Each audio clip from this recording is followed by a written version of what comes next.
And in we go. That's right, one and all. We are back on Receding again for Myriad versus Scatterbrain. Live series on the channel, and it is going to be an aggressive one. Dark Age racks aggro out of both players.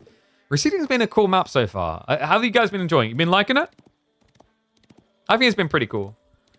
These Forgotten Ruins have led to quite the enticing engagement point for a lot of civs. Japan, Mongols, House of Lancaster, all some of them. I've been really impressed with Japan in particular. Funnily enough, Myriad was on our channel earlier on today when we watched Wham execute a really cool Japanese strategy here.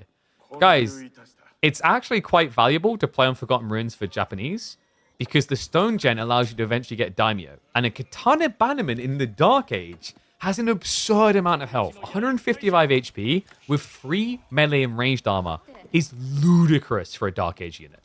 I think that's what Myriad has in mind. If Scatterbrain tries to engage with this, which he's going to want to because he wants the stone for mana spam, then this could be a very big win for Myriad. And yeah, we were just talking about like getting someone involved on the YouTube side, maybe expanding TikTok, etc. Just saw the comment, TikTok isn't worth it. TikTok can actually be worth it for a multitude of different reasons. So like part of it is to do with there is more like monetization opportunities built into the platform that like can be easy lifts. But the thing that people often forget about platforms like TikTok, YouTube, etc., like if you're doing YouTube anyway, TikTok can become a very easy cross-platform like post. But then the growth value to pushing the long-form content and streams is where you get a lot of value out of TikTok. So it is. It's just a different style. It's like we talked about before. Like the idea of like YouTube is like our viewership is not high there, but if we're driving people towards the live streams, then that allows us to then get paid integrations because the value of like live viewers compared to like videos viewed after the fact is like very different mathematics. And what equates as a top percentile streamer is different than a top percentile YouTuber.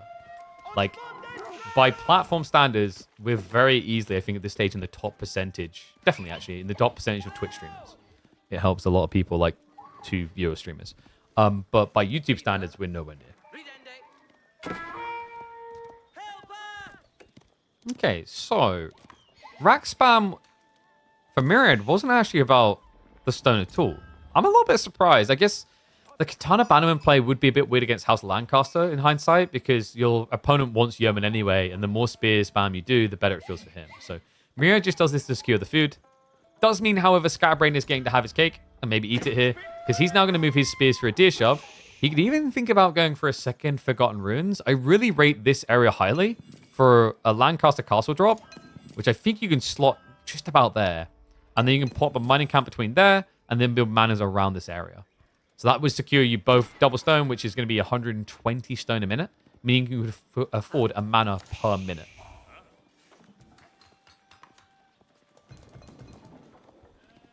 Most of your Twitch viewers came from YouTube, TikTok. Yeah, I think that probably helped me a lot growing, like on Twitch. I mean, you can try to be that person that begs a big streamer to raid you, but it's like, it's unreliable and it's also very assumptive. And also, it doesn't like secure you anyway. If you're just always relying on someone to raid you on Twitch, you haven't like grown your own audience. Which we've talked about before, like the dynamics of like audience loyalty.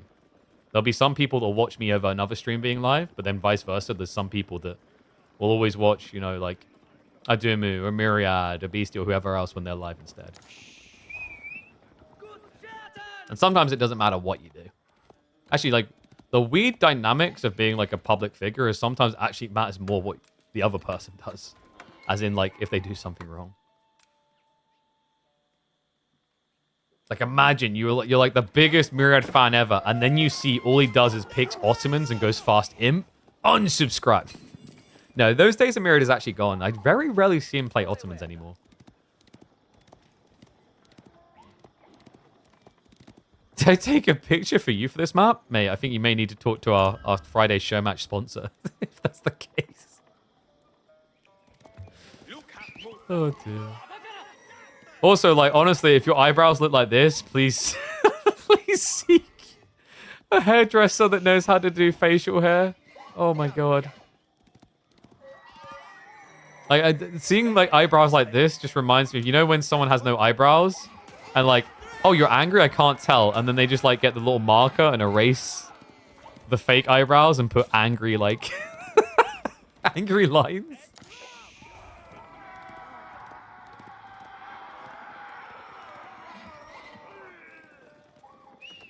So Kur coming in against Lancaster Castle.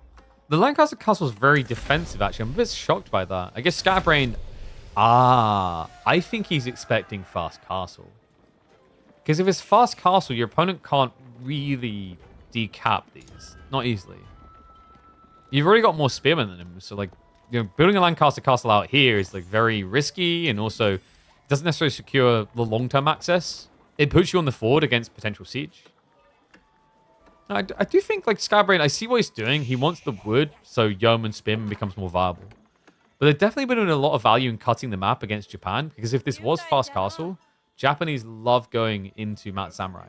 So if you control the center, they have to rotate super wide. Unibrows? The monobrow? Oh, guys, come on. You were wondering if the hymns maps are featuring here because there's going to be some overlap? No, that's not the intent. We create the maps to be kind of, like, you know, flavorfully featured around and focused around that sponsor. The reality is, if it's a good map, it's a good map. And we'll use it because it's a good map. I think Receding is a really cool map. We'll see how people feel about long term, but I haven't really heard any complaints about it whatsoever. I think the only map we've heard on the show matches that had some dire complaints was maybe it was Impotence. Impotence needs some work. And what's up, Zimto? Thank you very much for the Prime sub, mate. Appreciate the support. Love everyone who's tuning in. If you guys can't afford to sub to support the channel, there's loads of free ways, like our AMD integrations, our Opera GX, which is a free download. Or just share the stream around. Create clips. Share clips. I saw Soft had a new thing next to it now. I don't know if you guys saw this, but like on Twitch, there's a top clipper thing you can get now for being the top clipper on the channel. So clip and share. Let everyone know about the amazing maps like Receding and KPMM. Who names these maps? Me. I think I was talking about this the other week. That I genuinely think that map names are overrated, like when they're serious. Like when I found out that Four Lakes used to be called X, I was like, okay, like, oh, sorry, Cross. I think it's called Cross. I was like, I don't know. I kind of prefer that. You know when it sounds like you're trying too hard. Like if you got called Humphrey Archibald III, I'm like, bro, we could have just called him like Archie. That's a cool name. People love Archie. Like a little bit too sweaty, you know? So we did get a Yumi opening from Myriad, but the trend is Castle. He just wanted to try and annihilate the villages, and that's where the Yumi are insanely good. The movement chase down, like there's no getting away from them. If you don't see them coming early, and it's very hard to see when you don't have the Lancaster Castle out. That's the other problem with his build here. He wasn't guarding the area, so he didn't know when it was coming. So it does end up losing a villager. But White Tower is on the way.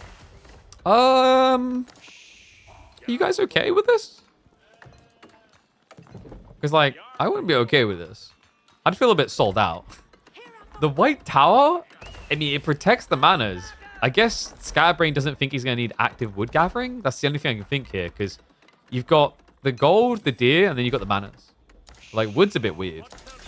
There's a rotation opportunity for Myriad. And remember, this is Japan. Mounted Samurai are king. Oh, Emperor, even. Does at least get that initial spawn of Earlsguard. Oh, this could actually be like a true test of Earlsguard, actually. A litmus test. I think they lose this matchup if it happens. Like, the only thing they have is mobility, but think about what Myriad could do here. It'd be a little bit nuts, but, like, he could go Mass Samurai. And he's got what he needs. It's going to be Floating Gate. Now, if it's Mass Samurai, I think you start prepping Harden now. Otherwise, we're just getting classic mounted Samurai. But, like, Mass Foot Samurai can make sense. The only negative, as I said, is going to be movement speed. Like, your opponent can actually just run away from you easily with Earlsguard. And they can kind of poke you down with the dagger throws. It's just not a reliably quick way of killing.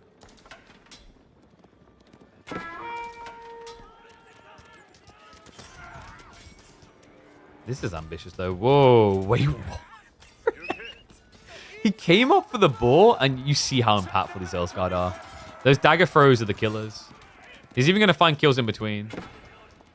So 3 seconds till another dagger throw. You're getting away, but getting away is never truly escaping when it comes to Earlsguard. Does he go for the dagger throw?